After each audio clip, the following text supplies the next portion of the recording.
America और पाकिस्तान के बीच AIM 120 अमराम missile supply को लेकर जो खबरें आई थी, उन्हें लेकर अब बड़ा संशोधन सामने आया है। अमेरिकी प्रशासन ने साफ कर दिया है कि पाकिस्तान के साथ ऐसी कोई मिसाइल डील नहीं हुई है और खबरों में कोई सच्चाई नहीं है। पहले मीडिया में ये खबर आई थी कि रेथियन नामक कंपनी के साथ लगभग $2.5 अरब के सौदे में पाकिस्तान को AIM 120 के C8 और D3 वेरिएंट्स दिए जा सकते हैं और उनकी डिलीवरी मई 2030 तक पूरी हो सकती है। अगर ऐसा होता तो ये सौदा विशेष रूप से भारत पाक के बीच पहले से मौजूद तनाव के समय दक्षिण एशिया में सामरिक संतुलन का असर डाल सकता था। ऐसे में जानना जरूरी है कि AIM 120 अमराम क्या है और इसकी खूबियां क्या क्या हैं। AIM 120 अमराम एक आधुनिक एयर टू एयर मिसाइल है जिसे फायर एंड फॉरगॉट माना जाता है। एक बार दाग देने के बाद फायरिंग करने वाला विमान लक्ष्य पर और मिसाइल के व्यवहार पर लगातार नियंत्रण नहीं रखता, क्योंकि मिसाइल में सक्रिय राडार गाइड सिस्टम होता है जो उसे स्वतंत्र रूप से लक्ष्य खोजने और ट्रैक करने में सक्षम बनाता है। इस कारण ये हर तरह के मौसम में और दिन रात कारगर रहती है।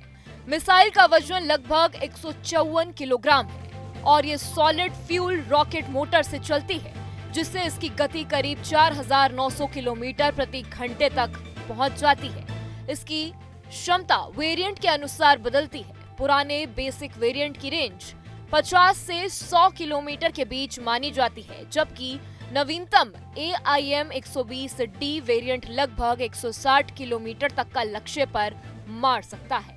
इसके अलावा AIM 120 में लुक डाउन शूट डाउन क्षमता भी है, यानी ये निचले स्तर पर उड़ रहे लक्ष्यों को भी खोजकर साध सकता है। GPS सहायता, उन्नत गाइडेंस और डेटा लीक की मौजूदगी इसे जैमिंग के खिलाफ अधिक सुरक्षित बनाती है और ये एक साथ कई लक्ष्यों पर असर डालने की योग्यता भी रखती है।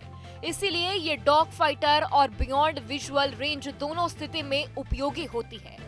इसकी विश्वसनीयता पर विश्वास इस बात से भी जाहिर होता है कि हजारों से अधिक टेस्ट फायरिंग और दर्जनों वास्तविक संघर्षों में इसका सफल प्रयोग दर्ज किए गए हैं। रिपोर्ट के मुताबिक हिट ऑन हमलों में इसकी हिट रेट 90% से अधिक बताई जाती है। फिलहाल अमेरिका की खंडन के बाद ये स्पष्ट है कि पाकिस्तान के साथ ऐसी कोई आधिकारिक हथियार डील पक्की नहीं है। लेकिन AIM 120 जैसी मिसाइलों की क्षमताओं और इलाके के सुरक्षा संतुलन पर उनके संभावित प्रभाव पर चर्चा जारी रहेगी।